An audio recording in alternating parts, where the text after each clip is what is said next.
You released a report called Electronic Cash, Decentralized Exchange, and the Constitution. Mm-hmm. And in that report, you discuss the relationship between these technologies and constitutional rights.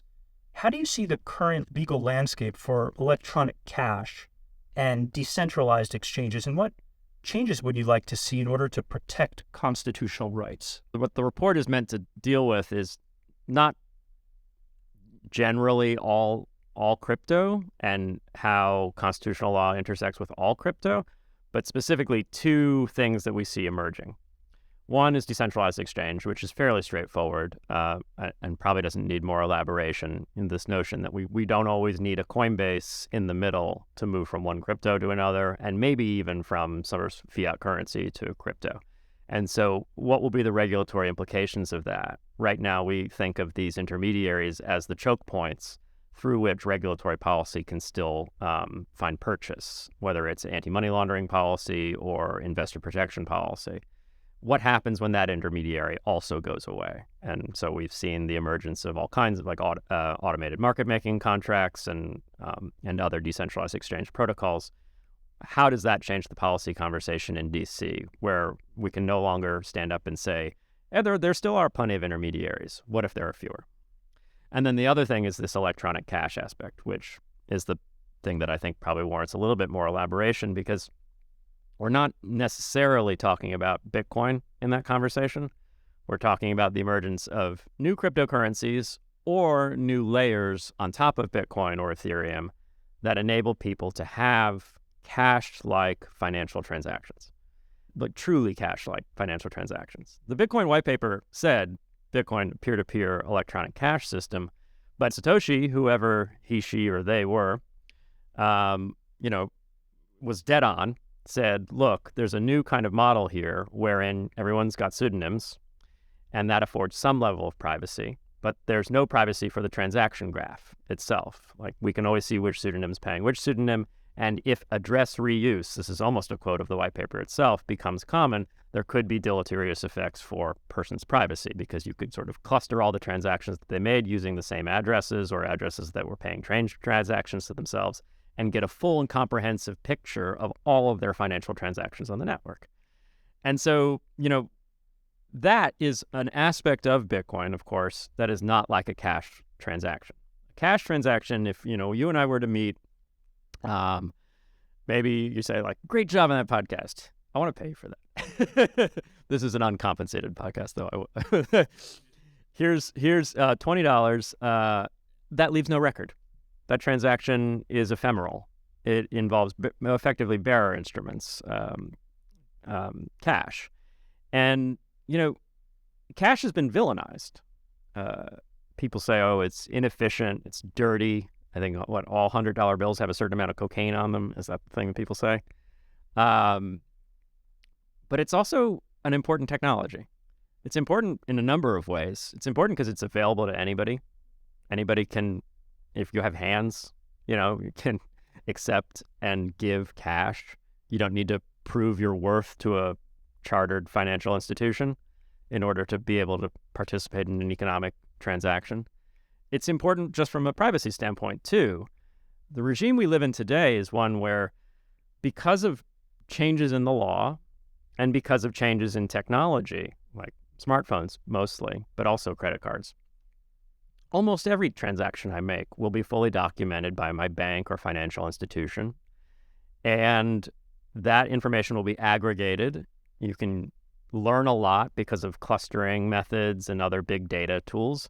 You can effectively learn everything I do, all of my intimate associations. And there's no opt-out, really, except cash. Cash is still the opt-out, which brings me back to my original point. Why is cash villainized? It shouldn't be. It should be celebrated as a necessary tool to preserve our privacy and our autonomy. Without cash, we are at the whim of the corporations that, create electronic payment systems and whether they want us to transact at a given moment or not, and ultimately at the whim of the government, which will collect information and also maybe lean on those corporations to block people who are doing unpopular things or politically questionable things from being able to participate in the economy. The extreme example of this is, of course, China, where they don't have constitutional rights necessarily like we do here in the U.S. to sort of defend their privacy and their autonomy. And the government is very interested in creating top-down electronic payment systems that fully surveil and control the population. The ECNY, Central Bank Digital Currency Project in China, that information just is incredibly valuable to a tyrannical regime, and it is used by a tyrannical regime to rank and control their population. So to me, electronic cash should be celebrated. The emergence of electronic cash, like truly private digital payment systems like Zcash, Monero, the layers on top of Bitcoin and Ethereum, Wasabi Wallet, Tornado Cash. And I'm not here to come I'm a board member of the Zcash Foundation, but I'm still not here to come up and say that one of these is ready for prime time. It's the absolute best system for doing these transactions.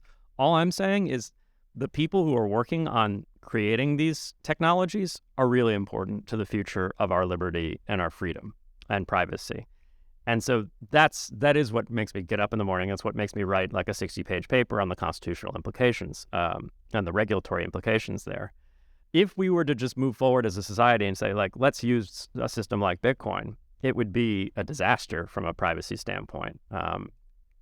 We need these layers on top, or we need new cryptocurrencies that protect people's privacy if we're going to actually do all our transactions electronically and have some scrap of human dignity left.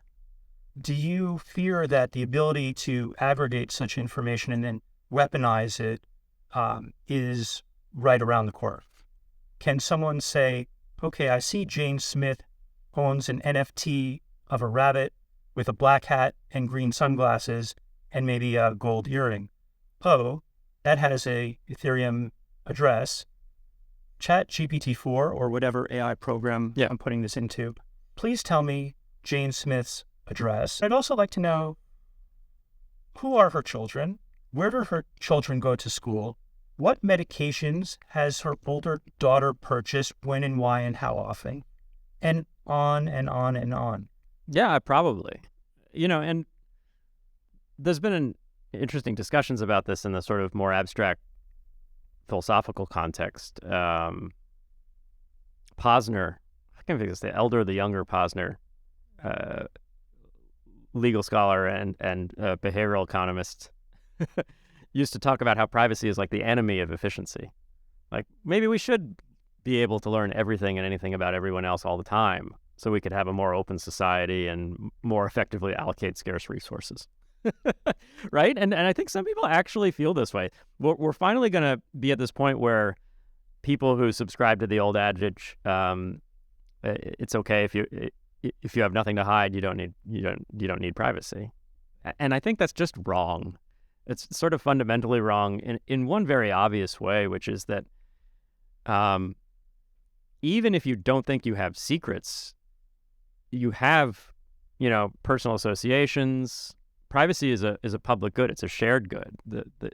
The things that you keep confidential for your friends and your family, and they keep confidential for you, is this large distributed public good. And if it erodes, everyone ends up having things that they would rather an insurance company not know about them, or would rather a personal enemy who would want to tweet horrible things about them not know about them, and not for the wrong reasons, just because like we all have intimate associations that can be twisted and misused to abuse us.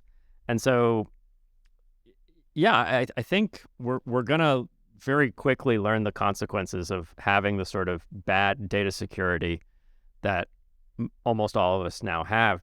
Not by choice, but because the systems that we've been able to use thus far have all been very leaky.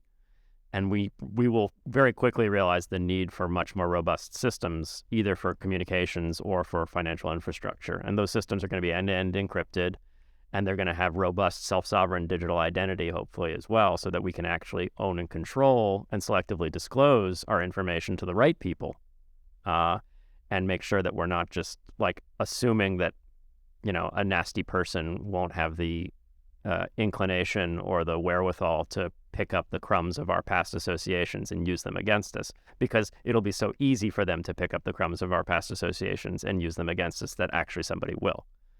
Thank you, Peter. Yeah.